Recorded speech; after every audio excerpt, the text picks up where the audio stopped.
బాలరక్షక్ పిల్లల భద్రత కొరకు షాపులలో ఆపరేషన్ ముస్కాన్ బృందం తనిఖీలు. నిర్మల్ జిల్లా ఖానాపూర్ పట్టణ కేంద్రంలో పలు దుకాణాలలో చిన్నపిల్లలు పనిచేస్తున్న వారిని పట్టుకొని కౌన్సిలింగ్ చేసిన అధికారులు. Women child welfare, labour department, civil పోలీసుల ఆధ్వర్యంలో తనిఖీలు నిర్వహించి 18 సంవత్సరాల లోపు పిల్లలు పనిచేస్తే కఠినమైన కేసులు నమోదు చేస్తామని, చిన్నపిల్లలను పనిలో పెట్టుకుంటే కేసులు వేస్తామని యజమానులకు చెప్పిన అధికారులు.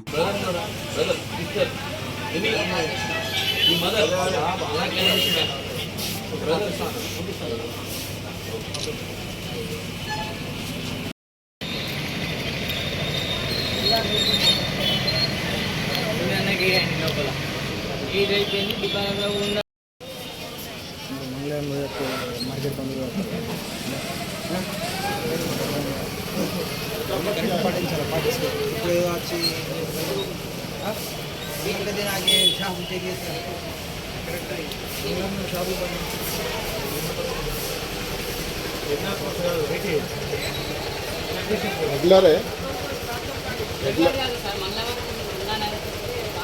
एक दिन